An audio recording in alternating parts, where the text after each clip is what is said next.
What's going on, guys? Coach Matt and Yugo Baseball. I'm here with the man, Kevin Graber, KG. In this video, we're gonna talk about from the third base box, the coach's box, what Coach Kevin's doing in the box to have a lot of success on the field. So what do you got for me? Is there anywhere you can start with this? Yeah, so I like to maximize the space in the box itself. And so I move around in the box depending on where the runners are on base. So if I have a runner on first base, for instance, I will work the back side of the box, because if the ball is hit and he's coming around second base and that ball's behind him, I want to get out here, almost in left field, where he can see me really, really well. He wouldn't be able to see me so much down there. With a runner on second base, this is the end of the coaching box that's closer to home plate. With a runner on second base, if the ball's hit into left field, into center field, or into right field, I want to be able to scoot down with the runner as he comes around so I can get a look and see if that outfielder is going to field that ball cleanly. Now here's a scenario that I learned about, and that is I go down further depending on where that ball is hit. If it's a ball hit to the left fielder, for instance, I don't go down that far because you got the shortstop at third base as he's rounding, and left fielder fields it quick, throws it into the third baseman who's the cutoff man. He's coming around and they throw behind. Like, that can happen really, really quickly if I hold him up. So I actually hold them on a ball hit to left field much quicker than I will on a ball hit to center field or to right field. On a ball hit to center or right, I will come down with that runner and I'm looking to see if they field that ball cleanly. And when they do, then I can put the brakes on and they can stop right down here and then scramble back. But you can't do that when the ball's hit to the left fielder. So you got to be aware of little things like that.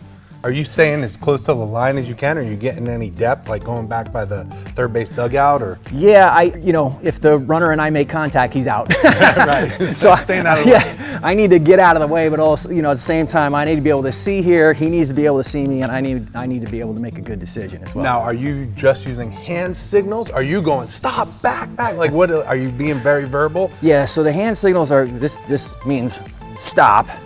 But it doesn't really mean get back to the bag. Okay. And so that means get back to the bag. If I want the runner to just come to the bag and stop and not make a turn, it's there.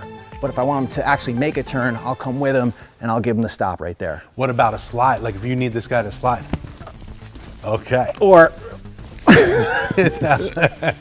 here's another thing, is that sometimes you have a decision to make when a runner's coming around second.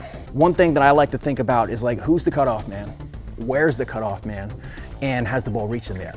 The other thing is the momentum of the outfielder or the fielder who's going to make that throw. Definitely, if a fielder might have the ball, but if his momentum is taking him away from third base or away from home plate, that's an indicator that I can wheel him toward home plate. If their momentum is coming toward where they need to make that throw, that could be an indicator that we need to hold them.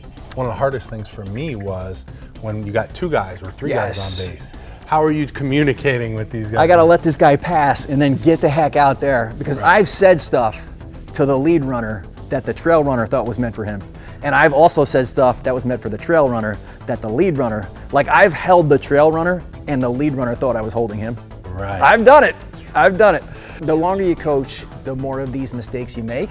And then every time you encounter these situations and make these mistakes, you're better equipped to handle it the next time you face it. What is something that you're trying to do to help these guys understand them and not miss signs? Like, is there anything you guys are working on? We have a lot of different things that we do on offense. And if each thing that we do on offense involved touching a different body part, that, like, hat, steal, belt, bunt, sleeve first movement, it's a lot of body parts. So I actually prefer a count system with an acronym.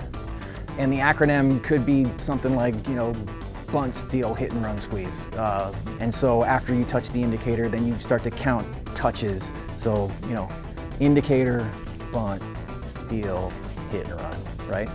And then you can have things that turn things into other things. Like, let's say I give steal and I want to turn steal into delay.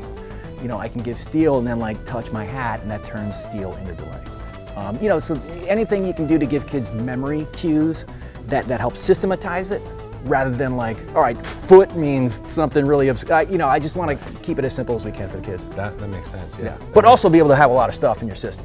We talked a lot about base running today. If you got any questions or comments, leave them down below and we'll try to answer the best we can. Thank you so much for watching. Thank you so much for all the information. You got it, John. We'll see you guys in the next one.